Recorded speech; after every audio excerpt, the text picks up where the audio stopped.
In April of 1897, readers of Pearson's magazine in the United Kingdom were presented with the first installment of what would go on to become one of the most influential science fiction novels ever. Founded just the year before, Pearson's was already known for publishing political analysis on one hand and speculative fiction on the other, but this story combined the two in a bold and frankly shocking way. Looking back with the benefit of hindsight, it's funny to think that in the same year that Dracula was first published, with all its old-fashioned spookiness set in a climate of stuffy Victorian gentility, there were also hundreds of thousands of people cracking open the latest issue of their favorite magazine and reading this. With infinite complacency, men went to and fro over this little globe about their affairs, dreaming themselves the highest creatures in the whole vast universe, and serene in their assurance of their empire over matter. Yet across the gulf of space, minds that are to our minds as ours are to those of the beasts that perish, intellects vast and cool and unsympathetic, regarded this earth with envious eyes, and slowly and surely drew up their plans against us. This was how author and former schoolteacher H.G. Wells chose to introduce his late 19th century audience to a concept that may have been imagined before, but had never really been committed to paper: an invasion of the planet Earth by people from Mars, with their goal being the total subjugation of the human race under their hyper-evolved, possibly vestigial or even no longer existing feet. Wells was already a successful author in 1897, known for works such as The Time Machine, The Invisible Man, and The Island of Dr. Moreau, but this latest effort would make him an international sensation like nothing before or since. In more than a century since its first publication, The War of the Worlds has never been out of print, and it's been adapted countless times, as a radio drama, as a movie, as the premiere of the 2001 Justice League TV show, as a rock opera narrated by Richard Burton and starring the lead singers of the Moody Blues and Thin Lizzy. You might well ask, why is this story so much more popular than other pioneering science fiction stories, like the work of Jules Verne? I think the answer to that lies not just in Wells's boundlessly inventive imagination, but also in his ability to describe outlandish ideas in a matter-of-fact, journalistic manner that makes them feel real. The Time Machine and The Invisible Man benefit from this impression of realism as well, and it's no surprise that they're also considered classics of science fiction. But the stakes in these two stories are too low to really grab your attention. The setting is what's disturbing in The Time Machine, not the action. If things go completely wrong, all that's at stake is one man's life. Well, less than that, really. He might just lose his ability to go back in time without dying. And while there are several murders in The Invisible Man, committed by the villain, Dr. Griffin, ultimately he's just one person, and his ability to cause harm is limited, not to mention the fact that as soon as he dies, the threat disappears. In The War of the Worlds, the stake is, well, the world. The Martians are portrayed as surprisingly competent, with vehicles and weapons so advanced that fewer than a dozen of them are more than a match for the entire British army. Within a month of the first ship landing, Wells has his characters outlining plans not to take back the Earth from the invaders, but just to avoid them and try to live off the land without being subjugated, like wolves hoping to poach a few sheep, living in constant fear of the shepherd's rifle. The War of the Worlds has sometimes been interpreted as a satire on imperialism, but I think it goes deeper than that. It's a satire on human complacency generally, the idea that the Earth is the center of the universe, and human beings stand atop the Earth. It asks the questions, what if we aren't alone here at the top? What if we aren't even on top? And the most disturbing of all, what if we got knocked off the top by something else? Since the turn of the 20th century, we've seen a lot of changes in the world. We've seen the rise of the personal automobile, the personal computer, and thanks to the internet, lots of new personal problems. We don't look like people from 1897, we don't talk like people from 1897, and in a lot of ways, we don't worry about the same things as the people from 1897. But despite everything that's changed, we still keep asking ourselves these questions. Are we really the only sentient beings in existence? Could we possibly meet an intelligent creature from another planet? Would we even want to if we could? Would we be able to handle it? And because of the universal nature of the questions that it brings up, War of the Worlds continues to have a profound influence on modern literature, one that pops up in places where you'd least expect it. Like, say, the sequel to one of the silliest RPGs ever made, starring two Italian plumbers on a mission to save the Mushroom Kingdom. Which also happens to be my favorite game in the Mario and Luigi series, despite the fact that many other people consider it close to the worst game in the series.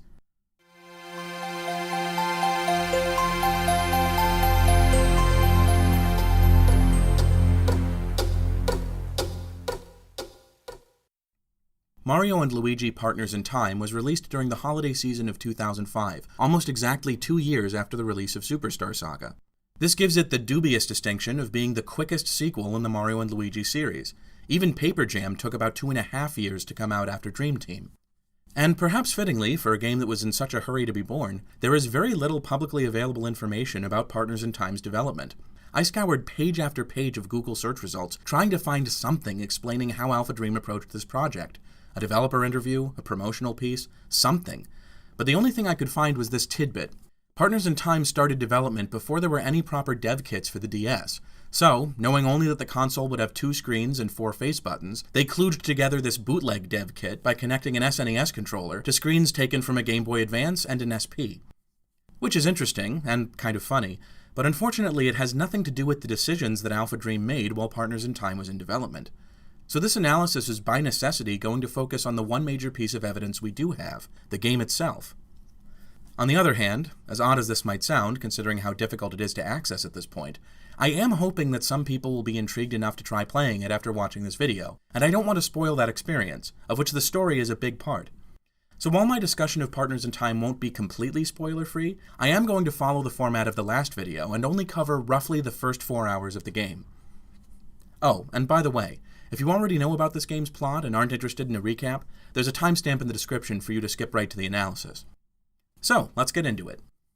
Mario and Luigi Partners in Time begins a not-so-long time ago on a planet not so far away. A creepy planet full of creepy aliens who spend their time literally staring off into space, looking for a new place to live that isn't so dank. Until one day they spot the waving banners of Peach's castle and think to themselves, jackpot! The scene then moves to a past version of the Mushroom Kingdom, in which baby Mario and baby Luigi are paying a visit to Princess Peach. It's never specified exactly how long ago this is, by the way, but I've always thought of it as being about 25 years before this game's present, so Mario and Luigi are toddlers, and Peach is so young that she still gets pushed around in a stroller. After being welcomed by a merely middle-aged Toadsworth, the babies enter the throne room, only to find baby Bowser in the middle of trying to kidnap Peach.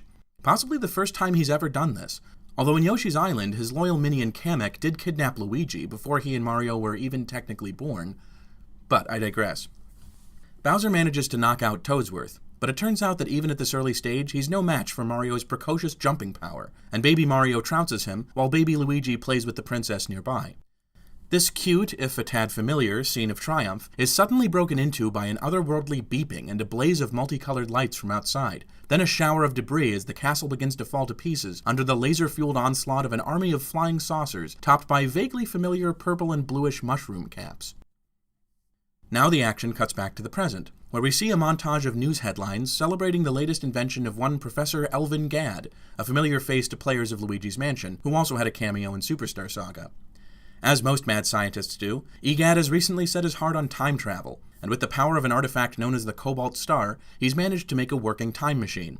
Excited by the potential of this new invention, Princess Peach herself sets off with a pair of attendants to visit her kingdom's past. Despite EGAD's assurances that Peach will be perfectly safe, Toadsworth is beside himself with worry and faints dead away. Mario leaves the room to find a special mushroom to revive him, and just as he returns, so does the time machine, but in a less than spiffy condition. Disheveled and full of cracks, the time machine opens its doors to reveal not Peach and her attendants, but a terrifying green alien that sends Toadsworth flying backwards in his gurney and then turns its attention to Mario. Fortunately, it's easily defeated, but a subsequent search of the time machine reveals no trace of Peach or the Toads who traveled with her. EGAD is able to confirm that Peach is still alive in the past, but her whereabouts are completely unknown. Just then, Luigi, who ran off during the fight, returns and points out that a time portal is opened up in the middle of the castle's garden. Mario and EGAD rush to investigate it with him, and in the confusion, Luigi accidentally falls in and is transported to the same time period as Peach. Intrepid as always, Mario leaps in after him, and the action returns to the distant past. As they exit the time portal, Mario and Luigi are greeted by an invention that EGAD has thrown through the portal to help them, an animated suitcase called Stuffwell. He's a fairly typical sidekick character, and I would argue he's just as compelling as Starlo from the later games. Not any better, though, really. But that doesn't mean a heck of a lot, since Superstar Saga got along without any sidekick character, and was arguably better for it. Anyway, Stuffwell runs Mario and Luigi through a few basic tutorials in this bright, inviting environment they've landed in. Then a toad falls out of the sky onto Mario's head, a flotilla of flying saucers zooms by, and the environment gets a lot less bright and inviting. As Luigi seems paralyzed with fear, Mario attempts to help the injured toad, but ultimately both are shooed away from him as a UFO uses a tractor beam to pick up his unconscious body. The brothers soon run across a seemingly abandoned and destroyed Toad village, which appears to have been the objective of the swarm of flying saucers earlier. Sweeping the village for signs of life, they find no one remaining but the mayor, who hid inside a chimney during the attack, but is now having trouble getting unstuck. They manage to push him through the top of the chimney, but this does him no good, as the flying saucers return within seconds, now accompanied by a trio of squat, purplish, mushroom-like aliens on foot, and he's quickly kidnapped as well. As the UFOs fly away, Mario and Luigi confront the aliens, but find themselves overpowered, and soon another flying saucer arrives with a much bigger gun that knocks Mario and Luigi senseless, as the aliens exult in their success. But all is not lost. High above the village, Baby Mario and Baby Luigi are still at large, having been rescued along with Peach from the attack on the castle by Baby Bowser's airship, the Koopa Cruiser. The airship is also under attack from flying saucers, but thanks to its onboard cannon, it easily fends them off. Suddenly the crew notices Mario and Luigi being attacked by the aliens, and while Bowser is eager to return to the safety of his own castle, Baby Peach cries so much at the idea of leaving the villagers behind that he finally agrees to save them.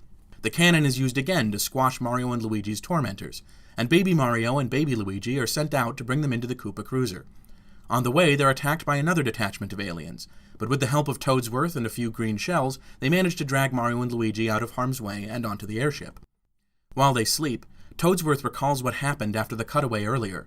It turns out that the aliens, referred to from here on out as Shroobs, attacked the castle and Toad Town simultaneously and reduced both to rubble, kidnapping the Toad citizens and carrying them off to places unknown. The peaceful Mushroom Kingdom never stood a chance, leaving Toadsworth, Peach, and the Mario babies completely dependent on Bowser's protection. As the airship passes over what was once Peach's castle, Toadsworth sees it through a porthole and realizes that it has already been completely transformed to serve as a home for the Shroobs and their merciless leader, Princess Shroob.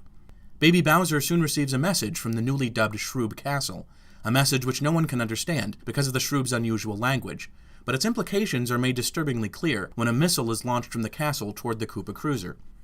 Baby Bowser orders the cannon to be fired again to deflect the missile, but because of the earlier rescue, it's now out of ammunition.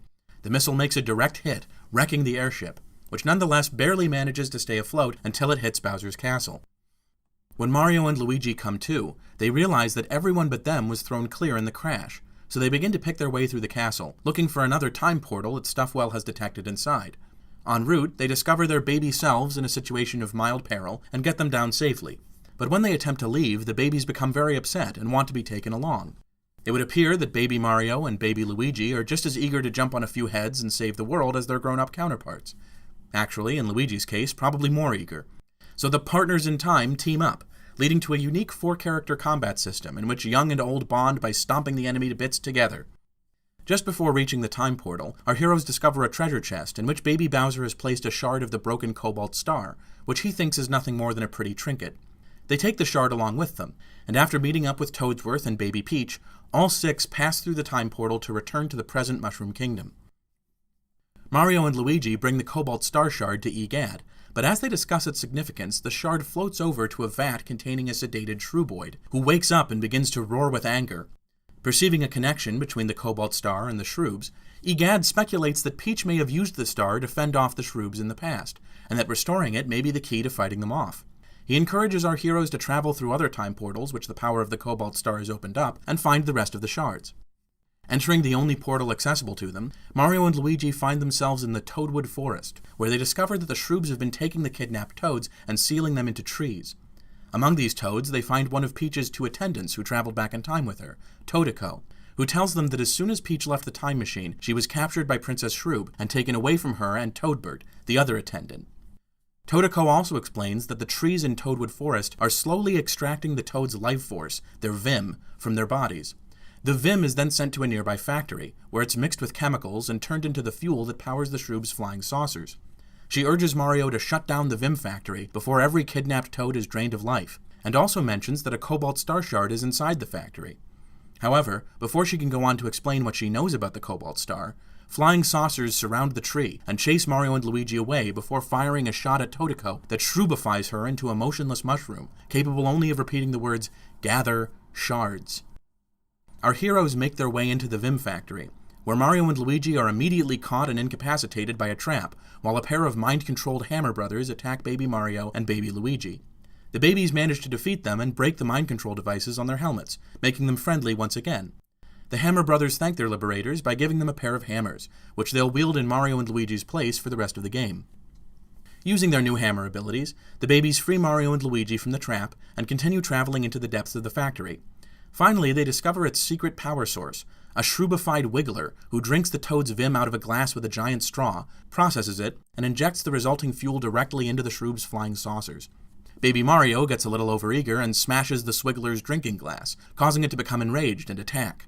However, our heroes ultimately prevail and discover a second Cobalt Star Shard inside the beast's body.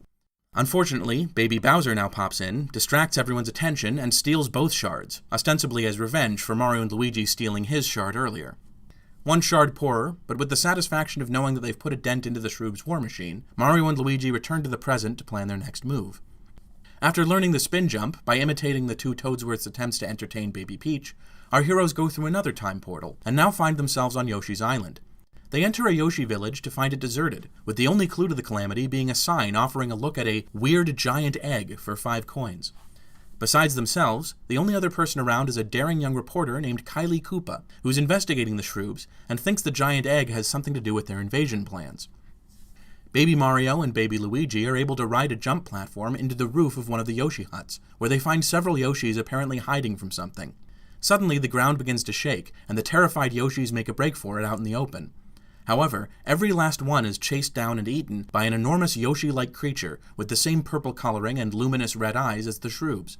It also swallows up Kylie Koopa, but appears to dislike the taste and spits her back out again. Finally sated, the beast wanders off to another part of the island, leaving our heroes shaken but safe. Kylie Koopa names the creature Yoob and runs off after it, leaving Mario and Luigi to explore the rest of the huts in the village.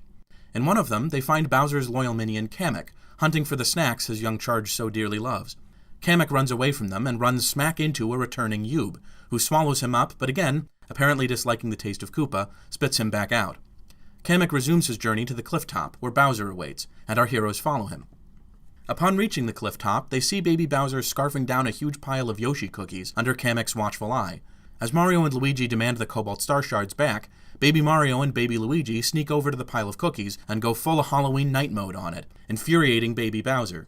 To calm him down, Kamek promises to deal with the interlopers, and a battle ensues. Mario and Luigi defeat Kamek, but this victory soon pales into insignificance as the Shroob saucers arrive, apparently checking on Yoob's progress in taking over the island.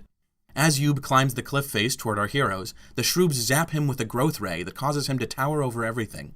With little resistance, he swallows up Mario, Luigi, the babies, and Bowser. Awakening inside Yoob's gullet, the babies begin to panic and cry. Luigi tries to pacify them, but with Mario still unconscious, he has a difficult time even getting their attention, until he discovers a few forgotten Yoshi cookies in his pocket, which finally calms them down. It's now clear to Mario and Luigi that Yoob is more like a robot than a living creature, with all kinds of mechanical contrivances stuffed into his body. They free several Yoshis trapped inside his throat, and with their help open up a passageway leading deeper into Yoob's innards. Here they discover an assembly line where the captured Yoshis are packed inside Shroob-colored eggs, and eventually run across Toadbird, Peach's second assistant, who is separated from her after the attack by Princess Shroob. Toadbird has forgotten most of his past life due to traumatic memory loss, but in the short time he was on Yoshi's Island, he came to see the Yoshis as his friends, and now he's attempting to break them out of their eggy prisons. However, he has preserved some evidence of a single dim memory, a sketch of Peach using the Cobalt Star against Princess Shroob, which he invites Mario and Luigi to look at, and which he admits he's terrified of. Toadbird also tells them that the eggs are a Shroob device meant to turn the Yoshis into monsters, which they can then use for their own sinister ends. Having learned that the eggshells are dissolved by water, our heroes make a plan to carry all the eggs out of Yoob and into the ocean, but Toadbird warns them that the exit is guarded by a fearsome creature. Mario and Luigi take it on, and with the help of the freed Yoshis, they manage to destroy it, apparently rendering Yoob inoperable by doing so, and saving Yoshi's Island from the threat of monsterification. After one last brief encounter with Baby Bowser, in which they manage to retrieve the 2 Cobalt Star Shards, Mario and Luigi bid the Yoshis a fond farewell and return to the present to seek out more. So I mentioned in the last video that the storytelling in Bowser's Inside Story wasn't so much bad as it was slow. Partners in Time's story takes less time to introduce high stakes, but there's no denying that it's also a slow burner when it comes to advancing the plot, especially compared to Superstar Saga. And let's not forget that when Partners in Time originally released, Superstar Saga was the only thing players had to compare it to. By 4 hours into Superstar Saga, Mario and Luigi have already confronted and defeated the main villain of the game, and seen the major plot device of the game, the Beanstar, in action, if only in an incompletely awakened state. After the equivalent amount of story in Partners in Time, primary antagonist Princess Shroob hasn't even shown up in person yet. Her only appearance has been on a TV screen, and as critics of this game like to point out, neither she nor any of the other Shroobs can actually talk in a way that the player understands, meaning her personality is something we can only guess at based on her actions. Perhaps more importantly than that, the major plot device of this game, the Cobalt Star, isn't even close to revealing its secrets at this point. Only 2 out of the 5 shards have been retrieved, and the entire last area was dedicated to getting them back, rather than finding another shard. The only really interesting action it's performed so far is smacking the cookies out of Baby Bowser and sending him rocketing into the distance. Don't get me wrong, that was quite a satisfying little moment, but it takes another 4 hours for the Cobalt Star to start revealing its true nature, and the cat isn't totally let out of the bag until less than an hour before the game ends. Superstar Saga started out blazing fast and got a little sluggish towards the end, but Partners in Time has the opposite problem. It starts off a bit shakily, and then moves very rapidly in the second half, although it never advances so quickly that it feels like plot points are happening out of nowhere. Which is sometimes what Bowser's Inside Story feels like to me, but Bowser's Inside Story isn't on trial here. And when it comes to the court of public opinion, the verdict on Partners in Time was just mixed. It didn't get a uniformly negative reception. In fact, some early reviews of the game were glowing. Even people who thought it was inferior to Superstar Saga generally said the game was worth playing, if only to satisfy the craving for hyper-reactive, dual-brother combat which the original game stimulated. So why does this game seem so overshadowed by the 2 better-selling and more fondly remembered games that bookend it? When you get right down to it, what did people really have against this game?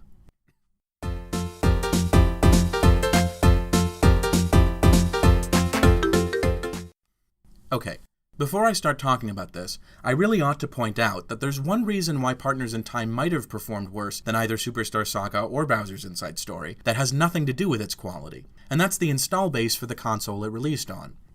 Both Superstar Saga and Bowser's Inside Story benefited from releasing several years into the run of a highly successful console. By the end of the holiday season in 2003, there were more than 33 million GBA owners worldwide who had the potential to buy and enjoy Superstar Saga. Bowser's Inside Story was in an even better position. It was released at the tail end of 2009, by which point there were more than 125 million DS owners around to buy it. If anything, you could argue that Bowser's Inside Story selling 4.5 million units actually indicates commercial underperformance, despite the game's rapturous reception. Partners in Time is another thing entirely. It released in Japan and America, Nintendo's 2 biggest markets, at the end of 2005, when the DS was only about a year old and had sold around 25 million units. If you look at unit sales as a percentage of the install base, the difference between Superstar Saga and Partners in Time almost disappears, and both are a couple of percentage points higher than Bowser's Inside Story. Hello there, it's Editor Noir again. So it turns out I need to leap in here and make another correction because I got my numbers mixed up. At the end of 2005, when Partners in Time came out, the DS had actually sold about 15 million units, not 25. I think that when I was writing the script, I accidentally included parts of the following fiscal year in with it. This means that Partners in Time has possibly the best attach rate of any Mario and Luigi game, despite its relatively low sales. Its only competition is Dream Team, curiously enough. I ought to look into that. By the way, if you're wondering where I'm pulling these figures from, they ultimately come from Nintendo's official quarterly sales reports for the DS, as compiled on a Wikipedia page which I'll link in the description. The GBA number comes from a console sales document that's hosted on Nintendo's Japanese website, which is also publicly available. I'll give a link for that too. That's the one that only gives figures as of March, since that's the end of Nintendo's fiscal year. Anyway, back to the video. Contrary to what you might expect from the lukewarm retrospectives Partners in Time has seen over the last decade, players back in 2005 really did give this game a chance, despite a few gripes about excessive difficulty and obnoxious baby noises. The negativity about it seems to have really crystallized later on, particularly after Bowser's Inside Story came out and yanked the franchise very hard in a different, more lighthearted direction. This isn't a situation like Pikmin 2, where a sequel comes out on the same console as the original and is thus in an ideal position to build up the brand. Partners in Time was practically a launch title for the DS, and this meant not only that it had an uphill battle to sell itself, but also that some of the console's more out-there features weren't well understood yet, and didn't end up being considered while the game was being designed. In fact, most of the complaints that have really stuck to the game aren't about things that are in the game that players dislike, but about things that aren't in the game and are conspicuous by their absence. The fact that the villains spend most of the game emoting instead of talking is one of these points, as is the lack of touchscreen gimmicks in both the combat and the platforming challenges. You only use the stylus once in the entire game, and that's in a cutscene to just wipe some schmutz off a drawing. Honestly though, I'm quite happy about this, because the touchscreen can get awfully fiddly sometimes, especially on an older console, and it never has that intuitive sense of control that you get from button inputs. I've been replaying Bowser's Inside Story on my old DS over the past several weeks, and it massively overcorrected on this point. Console-specific gimmicks abound in that game, especially in the second half, and most of them drive me absolutely up the wall because they completely change the gameplay to something that you haven't practiced doing for hours. And it's so easy to mess up one input and fail the whole thing. It's like a QuickTime event that goes on for 5 minutes. But Bowser's Inside Story is not on trial here. And the fact is that, where on the one hand, Bowser's Inside Story goes just about as far as possible to exploit the possibilities of its premise, both in the sense of playing as Bowser and being inside Bowser's body, Partners in Time is a lot more tentative and restrained in how it uses the basic elements of its premise, an alien invasion and time travel. At first glance, it might seem like AlphaDream went pretty far with the Shroobs as antagonists. They have their own political system, unique technology which they use to move around and wage war, a wide variety of shroobified creatures which they control, and a, shall we say, subjective approach to architecture and statuary. But on the other hand, the backstory of the Shroobs has a lot of blanks that aren't filled in. For one thing, we don't know what in particular the Shroobs want from the Mushroom Kingdom. The only native resource they seem to rely on is the Toad's Vim to power their flying saucers. But there must be other ways to do that, because how else would they have traveled here to begin with? They seem to capture and kill most of the things they run across just for the sheer fun of it. And while that is creepy and sells how evil the Shroobs are, it also makes you wonder what their long-term plan for this place is, or if they even have one. For instance, why did they bother creating Yoob to swallow up all the Yoshis? Toadbert tells you that he thinks the Yoshis trapped in the Shroob eggs are going to be turned into monsters. But the Shroobs don't need any more monsters. They obliterated Toad Town and Peach's Castle in a few minutes with nothing but flying saucers. It's hard to imagine that the Shroobs would bother putting together a huge army after they succeeded in conquering the Mushroom Kingdom by other means. It's a bit of a plot hole. We don't know why Princess Shroob is taller and more powerful than all the other Shroobs, or how she's related to the 3 Shrooboids that Mario and Luigi fight at climactic moments during the story. We don't know how the Shroobs were able to make all their insane gadgets and spaceships on what seems like a barren, empty planet. Or even if they did do that, because for all we know, they might have built most of this stuff after the invasion. And speaking of that invasion, we also don't get to see what the present time would look like if the Shroob's takeover of the Mushroom Kingdom went unchallenged. Partners in Time's approach to time travel is to assume that the Shroobs are ultimately defeated somehow, so the present time remains peaceful and de-Shroobified no matter what happens over the course of the story. If this game leaves a few possibilities unexplored when it comes to the Shroobs as villains, its approach to time travel is downright simplistic, which is another sore point for some players who expected a more mind-bending story to emerge from such an open-ended premise. You may have already picked up from my story recap that Partners in Time doesn't ever have you travel between past and present versions of the places you visit. Instead, you simply jump through time holes that take you to other places in the past, and then return to Peach's castle in the present after each chapter. Also, there's only one point in the story where something that happens in the past changes an outcome in the future. For the most part, the past is a self-contained story, to which the present serves as a contrast and nothing more. The funny thing about Partners in Time is that very little of its plot directly involves time travel. That element of the story is mostly a contrivance to justify how Mario and Luigi can pop up in different parts of the kingdom just as things start to happen there.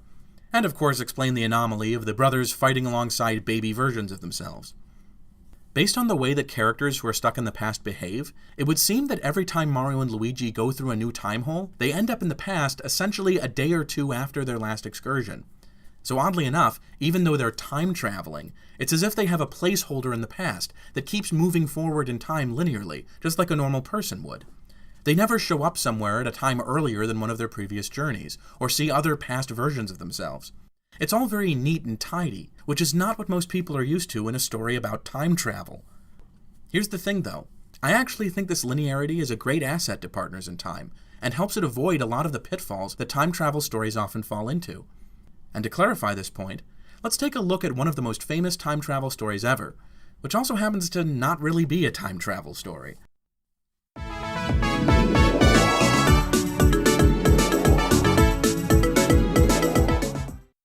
Back to the Future is a very popular 1985 movie about a high school kid whose friendship with a kooky inventor ends up causing him to go back in time to the year 1955, where he inadvertently stops a car accident that originally led to his parents meeting each other, forcing him to disrupt past events even more to get them to fall in love some other way so that they'll eventually have the family which he's part of.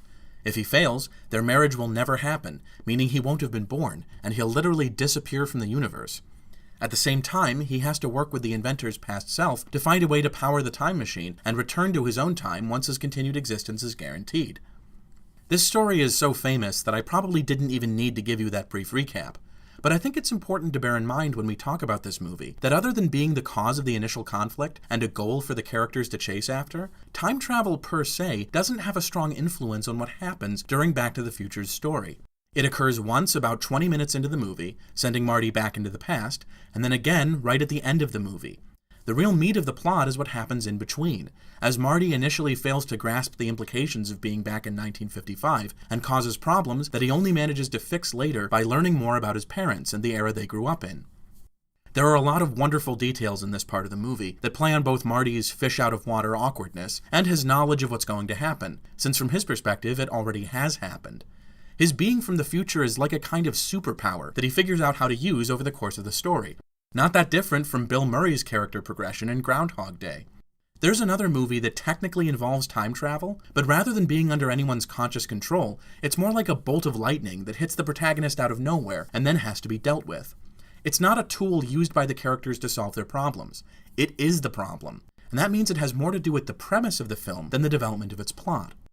You'll notice if you rewatch the Back to the Future trilogy that the first film spends almost no time discussing things like time paradoxes or the implications of running into a past version of yourself. Doc Brown warns Marty that it wouldn't be wise for him to interact with people much, but that's because of the effect it might have on future events, not because it would undo the fabric of time or cause the universe to explode. The stakes in Back to the Future are limited to Marty and his immediate family. That's what his trip back in time threatens, and that's what he's working to protect.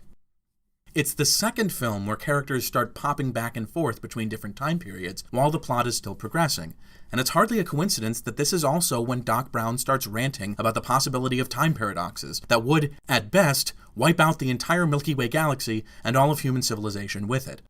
The two things go together: time travel as a device that moves the plot forward, and massive, universe-sized consequences from the characters' actions. And frankly, I've never been a big fan of Back to the Future 2. For a long time, I just chalked this up to there being an exhausting amount of time travel in the story, but it was only recently that I got a grip on why that bothers me. It's the same problem I have with BioShock Infinite, actually. The story spends so much time keeping track of and explaining the changes caused by time travel that relatively little actually happens in each time period that the characters visit. The plot always seems to be in a huge hurry to take another quantum leap, and as a result, the setting generally feels impoverished and underwritten. I don't think I'm the only one to notice this problem either, because the third movie, which was made at almost exactly the same time as the second, goes back to the format established by the original. It starts with Marty traveling to the year 1885, where Doc ended up after the events of Part 2, and almost the entire film takes place in that one time period. The movie ends up being more of a quirky period piece about the Old West than a science fiction mindbender about time travel.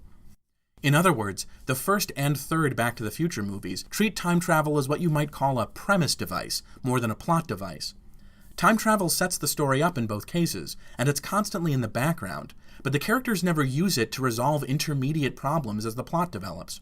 They both use time travel very sparingly compared with the second movie, in which I would definitely call time travel not just a plot device, but the main plot device. So if BioShock Infinite is the same kind of time travel story as Back to the Future 2, what video game is similar to the other two Back to the Future movies? You probably won't be surprised to hear that my candidate would be Mario and Luigi Partners in Time. Now, Mario, Luigi, and the babies do travel through time a lot more than Doc and Marty, but this is really just to simplify the process of traveling between different locations.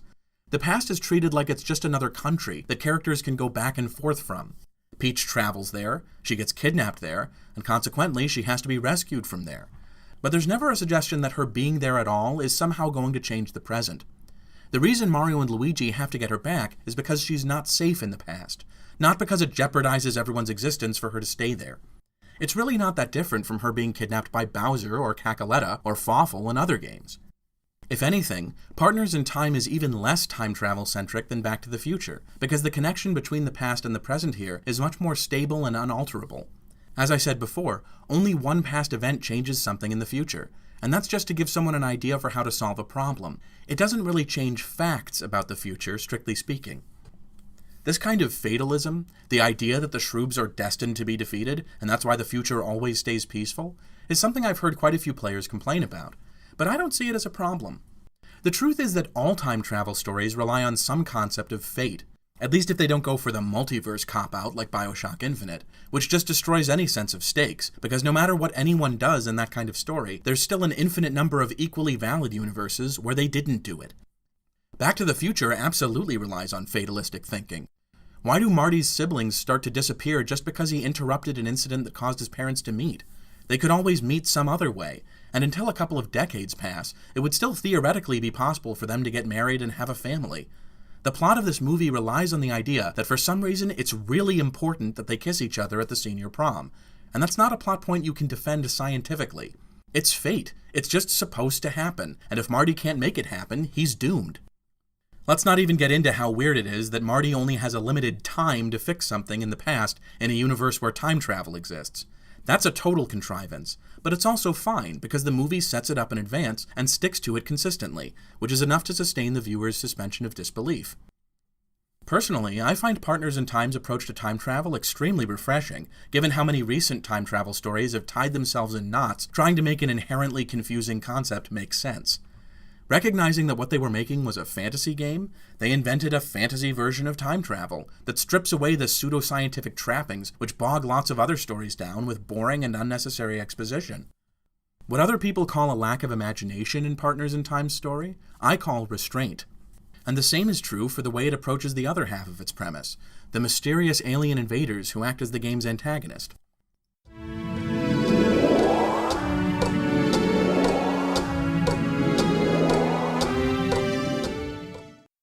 I mentioned in a previous section that Partners in Time leaves a lot of questions unanswered about the Shroobs, even after the story ends. This has led some players to characterize them as uninteresting villains. But I think this makes a lot more sense when you consider the story that, whether or not it was a direct influence on Partners in Time's plot, is certainly the work of fiction that it's most similar to, H.G. Wells's The War of the Worlds. The parallels between the two stories are close enough in any case that I almost have to believe that someone involved in this game's development was familiar with Wells's work. In both stories, the inhabitants of a distant planet observe a more vibrant and hospitable planet and decide to conquer it, meeting only a feeble resistance from the inhabitants.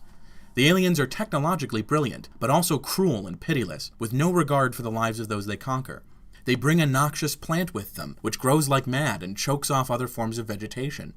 In general, they demonstrate that they've studied the native culture closely and know exactly how to subvert and destroy it.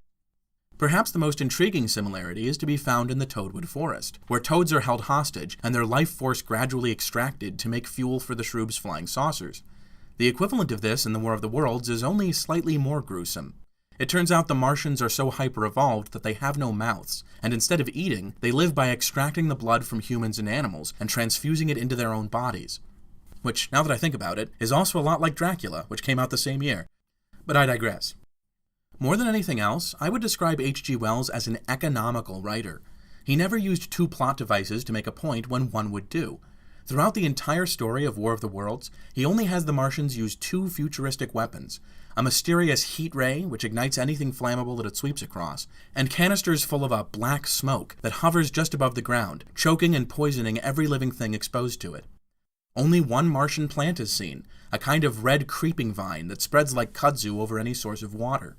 And when the alien menace is finally defeated, it's not because of some complex, ingenious counterattack waged by the beleaguered citizens of Earth.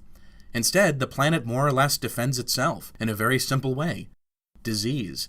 The Martians, who have no acquired resistance to Earth's microorganisms, all fall prey to an infection that kills them off, leaving the macroorganisms free to emerge from the ashes and pick up the pieces of their shattered civilization. Partners in Time is a Mario game, so obviously it doesn't match War of the Worlds in every detail. None of H.G. Wells's stories features an island full of friendly dinosaurs, or a race of people who defeat their enemies by kicking green shells at them. But from an emotional standpoint, Partners in Time hits a lot of the same beats as Wells's classic story. The most essential similarity between the two is their attitude toward the story's villains. Wells tells his tale from the perspective of an ordinary Earth citizen, whose knowledge of the invading Martians is based on observing the chaos they create and a healthy dollop of pure speculation. Just like the Shroobs, the Martians aren't capable of, or even necessarily interested in, communicating with their conquered subjects. They just take whatever they want, and anyone who stands in their way will be killed until people stop trying to oppose them. So really, the narrator is asserting that his statements about Martian culture and technology are true, but in some ways, he's unreliable. Like most Wellsian protagonists, he's constantly pontificating about the cosmic significance behind all these events. But sometimes even he is forced to admit that the Martians have him puzzled, and he can't explain why they do what they do. At times like this, the narrator seems helpless and terrified, and that's exactly how the author expected his audience to feel in sympathizing with the narrator. It's also how most players react to the events of Partners in Time's story, and that's not a coincidence. Both people who love Partners in Time and people who hate it generally concede that the game is quite dark for a Mario RPG, but I don't think dark is actually the right word for what it's trying to do. Superstar Saga and Bowser's Inside Story have their fair share of dark moments too. So does Paper Mario The Thousand Year Door, and Super Paper Mario, and even later games like Dream Team and The Origami King. If I wanted to sum up Partners in Time's story in a few words, dark would not be one of them. Unsettling certainly would be, and I think another would be tragic. It's not just that awful things happen to characters in this game, it's the way those events are foreshadowed by earlier events in the story, and the tendency of both characters and the camera to linger on the aftermath. It's the feeling of terror that so many characters who've witnessed the Shroob invasion express, a feeling that by the end of the game is virtually unrelieved by the kind of comedic or silly interludes that most Mario RPGs keep having throughout the entire experience. Anyone who's seen an Alfred Hitchcock movie can tell you that a movie can be scary without showing a single gory murder or inhuman monster. All that's necessary is to set the right mood and reinforce it with the right art and sound design, and that's what Partners in Time does. I particularly enjoy the atmosphere of Shroob Castle, the game's final dungeon, which is simultaneously fascinating and terrifying, while also being recognizable under the grime as the same structure where you began the game, in the peaceful present.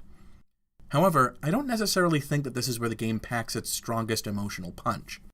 That area would be the depopulated and destroyed Toad Town, which has such a bitter atmosphere clinging to it that to call it dark would be a gross understatement. This place is a graveyard. Even the Shroobs aren't interested in patrolling the empty streets. They leave that chore to a team of Shroob-shaped robots, and some strange creatures which, based on their behavior, I would say are probably also some kind of robot. And the music. Good lord. This may be the bleakest, most hopeless-sounding composition that Yoko Shimomura ever wrote. Mario and Luigi are usually characterized as heroic, but in this place there's nothing left alive or intact to save. You'd never visit this place voluntarily, and when the game dumps you here, your first order of business is to find a way out and never come back. There are no Cobalt Star Shards here, no progress to be made in defeating the Shroobs. It's just a wasteland that's no good to anyone anymore after what the Shroobs have done to it.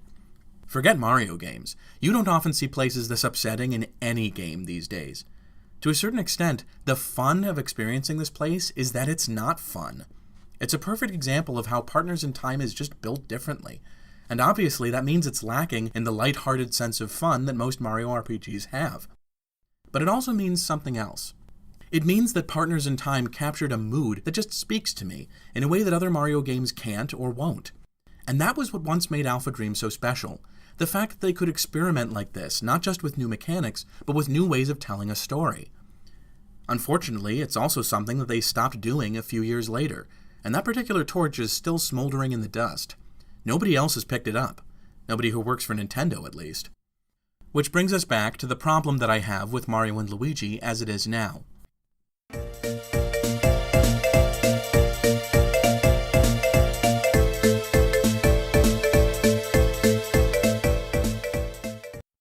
So, when I talked about Mario and Luigi Brothership in the last video, I got quite a bit of pushback from some viewers who objected to my opinion on it, and even really the fact that I had an opinion on it, when, not having played it myself, I ought to have reserved my judgment. To be perfectly frank, I don't really think I'm wrong to talk for 5 minutes about a game I haven't played on a platform where people routinely spend hours talking about games that haven't even come out yet. But I do think in retrospect that there were a couple of things I misread about the situation surrounding Brothership and its fans.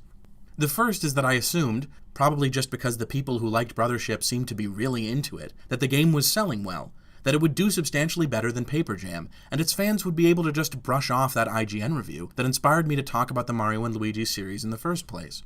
But I didn't have any firm grounds for that assumption. There's no evidence that Brothership has had particularly strong sales at any time in the last 3 months, and we won't know for sure until Nintendo reports its sales figures. It could easily outsell Paper Jam, but it might not, and it's not nearly as much of a sure thing as I thought it was. If the game had been a sensation, that would probably already have been reported. The absence of news on the subject means that Brothership is probably doing okay at best. I'm sure that a lot of Brothership fans blame that IGN review for the game's lukewarm sales, and it's easy to see how my video would come across as jumping on a hate bandwagon that the game's quality doesn't justify. I talked about a lot of other things in that video, but it begins and ends with me complaining about Brothership, and yeah, that's a bit raw considering how little experience I have with it.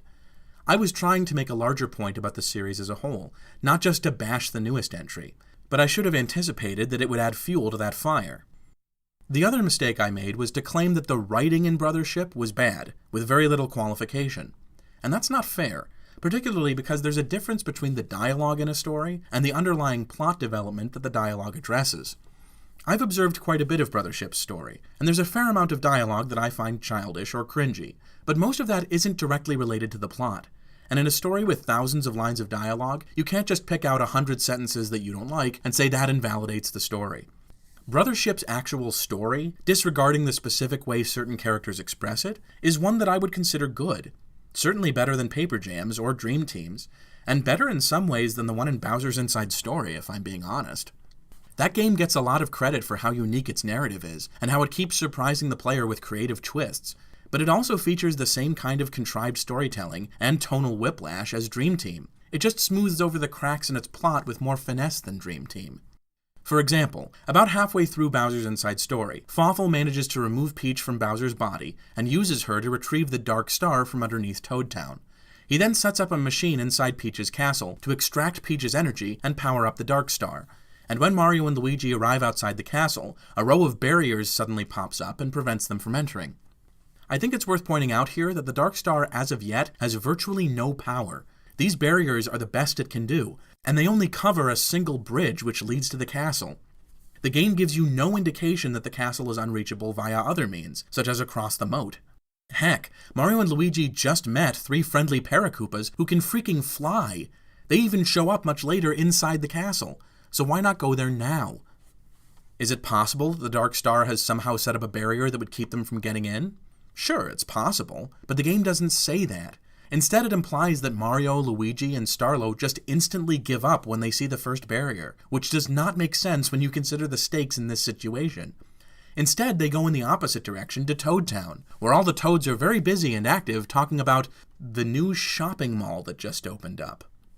These Toads don't seem to be worried about Peach or the Dark Star at all. If anything, their big concern is still the Blorbs. But here's the thing about the Blorbs. It's a total red herring. The fact that lots of Toads are sick has zero, I repeat, zero bearing on what happens over the course of Bowser's Inside Story. You never need the help of Toads that you're unable to get because of the Blorbs. No major character is ever infected with the Blorbs. And once the story proper begins, Fawful never uses the Blorbs to do anything again. Essentially, there are 2 tangential connections between this epidemic and the story. First, it's the reason why the meeting happens at the beginning of the game, which leads to everyone being in the same room so Bowser can inhale them all at once. And second, the miracle cure which breaks down the Dark Star barriers outside Peach's castle also turns out to be an instant cure for the Blorbs. That's never properly explained either, by the way. If the miracle cure is, as the name implies, a medicine, why would it be able to oppose the power of the Dark Star? Was it originally made to combat the Dark Star? But in that case, why does it cure the Blorbs? The Blorbs wasn't caused by the Dark Star's power. It was still sealed away under Toad Town when the epidemic started. The 2 things just don't fit together, and the fact that one plot device solves both problems is, well, clumsy. They might as well have had it be a genie who just grants Mario and Luigi 3 wishes. This kind of storytelling is the opposite of the economical, premise-focused approach that Partners in Time took, the kind that made H.G. Wells' stories feel so real a century ago. The critical difference between these two games isn't that what happens in Bowser's Inside Story is wackier or more contrived. It's that so many more plot devices are introduced, and the game keeps throwing away old ones to distract you with something new. One of the best parts of Bowser's Inside Story is the very end of it, the last hour when the Dark Star is going around inside Bowser's body trying to acquire his powers. And I would argue that this is because the plot is finally settling down and drawing out the implications of one major plot development instead of juggling half a dozen minor ones. I've heard people praise the ending of Brothership as well, and it seems like this is also a more focused part of the story compared to what's gone before. People who love Partners in Time often praise the game for its atmosphere, and atmosphere is not something accidental. It's a product of how a story is told, how it focuses on some things and disregards others. If there is one essential thing that Mario and Luigi games used to have, and started to lose with Bowser's Inside Story, then completely lost with Paper Jam, it's focus. Superstar Saga was a very silly game, but the storytelling was very earnest and unself-conscious. It lingered on dark moments and frightening images, and because of that it can still really hit you with emotion, despite its overt silliness. Partners in Time took that same approach and used it on an inherently darker premise, resulting in a game where the contrast between silly and somber was most intense. Bowser's Inside Story, on the other hand, took a goofy premise and told it in a goofy way, with dark elements that were incidental to the story rather than central. Dream Team did exactly the same thing. In fact, in a lot of ways, Dream Team is a carbon copy of Bowser's Inside Story, with slightly more interesting combat and platforming, and a worse story. And Paper Jam is just Paper Jam. An enigma wrapped in a mystery, wrapped in an obsession with stuff being made out of paper. I can't explain it, and I don't know if Nintendo can. So why is Partners in Time so overlooked? Why didn't it get remade along with the two games that bookend it? The answer is simple. It was too unique. It doesn't reflect the values of the Mario and Luigi brand, a brand that was largely set in stone after the success of Bowser's Inside Story. If a series becomes known for crazy, freewheeling plot development without much attention paid to little details, the most sober and restrained game in that series is inevitably going to stand out as the black sheep. Sales are only part of the explanation. As I noted earlier, Partners in Time's sales weren't bad considering the market it was released into. It was the years that followed, as future entries committed to an ethos of fun trumping every other consideration when it comes to the story, that really marked Partners in Time as a pariah. Brothership is certainly not where Mario and Luigi started to lose me, and its focus on character development over plot twists is actually a really good sign for the future of the franchise, assuming it has one. It would be nice if that character development wasn't primarily done by NPCs, if Mario and Luigi got to participate in it as well, like they used to, and if the writing featured a little more introspection and a lot fewer puns. But hey, you know what they say, baby steps. What it comes down to is that, like several games Nintendo's put out over the last several years, I cannot bring myself to hate Brothership. I actually think it's pretty cool, even if it's not my kind of game. It would be a shame if it ended up as this generation's version of Partners in Time, a misunderstood little gem that got an excessive amount of hate because it wasn't exactly what most people expected or wanted. I'll be keeping an eye out for those sales figures when Nintendo finally releases them, and whether they're amazing or just mediocre, I hope they'll still be willing to give Acquire a crack at making a sequel. If Nintendo is going to preserve the sense of diversity that its game library once had, it needs strong relationships with external partners to provide fresh ideas, and you have to work with the partners you have. So I'll end by saying this. On the one hand, Mario and Luigi is dead. On the other hand, long live Mario and Luigi!